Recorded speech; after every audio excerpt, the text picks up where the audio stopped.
Good evening, friends.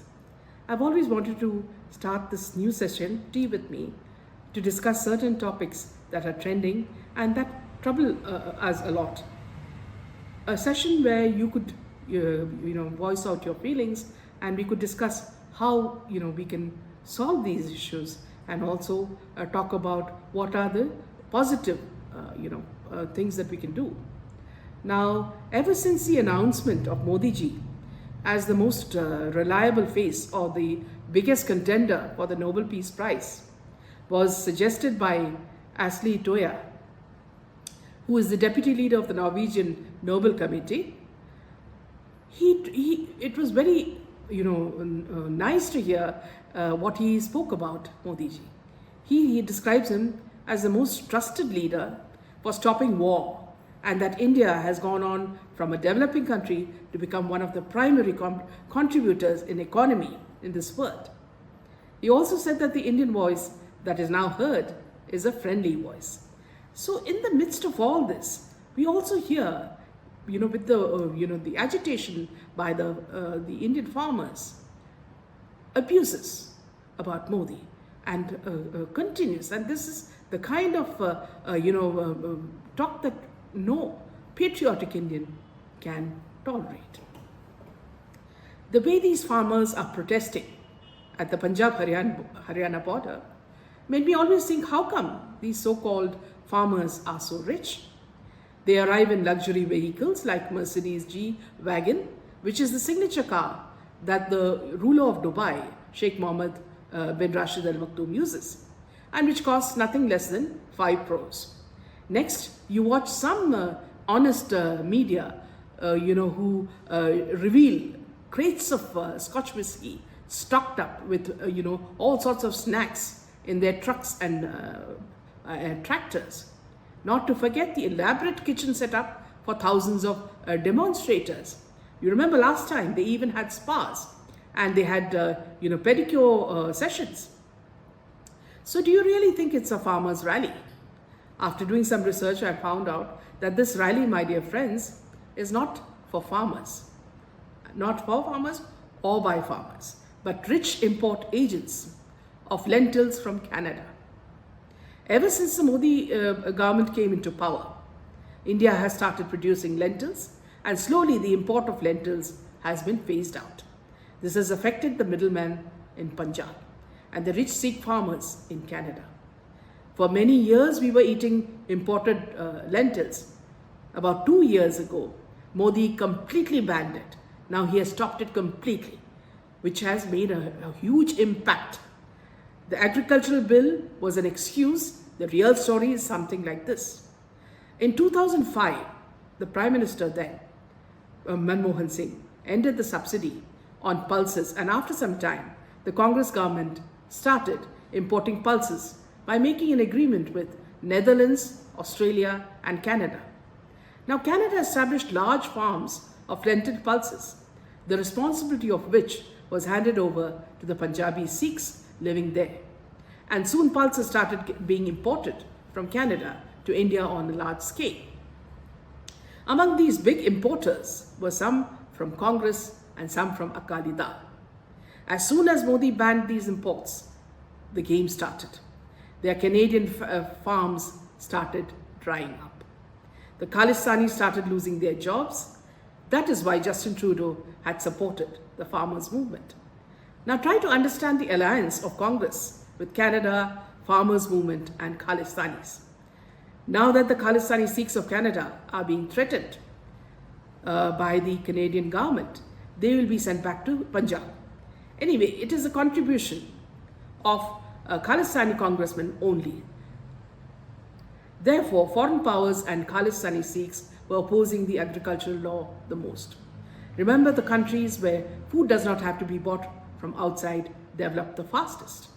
And hence, again and again, Modi's emphasis on Make in India, which means also grow in India, be self-sufficient. Now move on to the present scenario where businessmen like Adani and Ambani have earned profits in whatever business they have started by ending the foreign monopoly and providing tremendous benefits to the Indian customers. Adani withdrew 70% stake in foreign companies, in GMR and South African companies, in which India's, the politicians who've been working against them had their money invested. The next phase of this is the spectrum of Reliance 5G, which will give China's the biggest blow.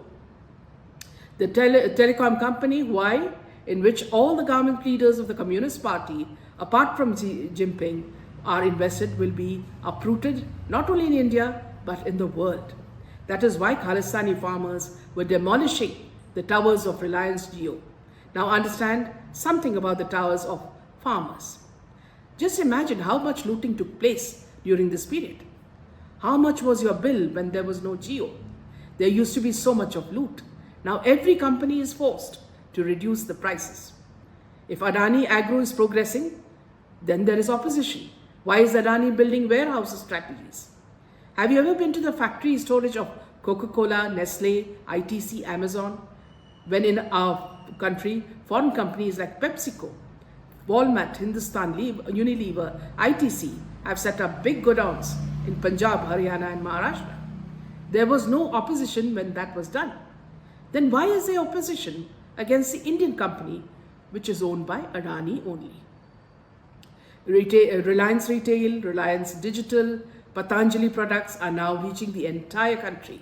So it's natural for multinational companies to suffer. Now China is eager to sell 5G technology in India as well as across the world. In such a situation, Jio's completely indigenous 5G technology will definitely hurt it. Because of Adani Ports and Adani Enterprise, the monopoly of all foreigners and heretics has now stopped. Now when the industrialists of our country are moving ahead and benefiting the country, then why are some people of our own country opposing them? This is why then the farmers, leaders of Punjab have come against Modi with questions like, why is Adani building a godown? Will he grab our land? And such questions continue. The reality is that till now, lakhs of tons of grain, vegetables and fruits which used to rot, the official data will now be able to be, will show you, now will be able, all these fruits and vegetables and grains will now be able to be stored properly in these godowns. The problem is that now inflation will be under control and the profit from the middleman will stop. With Modi has come the emphasis on nationalism and also the capability of his leadership which has defeated the opposition. Pakistanis, China, Canada, Khalistanis, congressmen, leftists, RPRs, all these opposition people like Owaisi, all have been defeated with this direct action. This is then a masterstroke of nationalists like Modi ji, Amit Shah and Ajit Doval. Moreover, the people who need to be most grateful are the Sikhs themselves. The Sikhs need to be grateful to Modi ji for several things he's done for them. It was after 7 decades of waiting that the Modi government opened up the corridor to enable Sikh worshippers who hitherto used binoculars to see Kartarpur Sahib in Pakistan. The government removed GST on langar and also ensured FCRA registration for Golden Temple to enable NRI contributions. December 26 became marked as Veer Bal Divas to honor the sacrifice of Sahibzadas, the sons of Guru Gobind Singh. The Guru Granth Sahib was brought back from war-torn Afghanistan with full honors. But the question is, are we grateful to Modi ji, especially the Sikhs? Should they not recognize and praise our Prime Minister for all that he has done for them? These so-called farmers are mostly Sikhs. Don't they need to acknowledge his contributions and respect him instead of abusing him in this manner? This, friends, is food for thought. Please share your thoughts and let us make this new session, Tea with Me, more productive and interactive. Thank you. Jai Hind and Jai Shri Ram.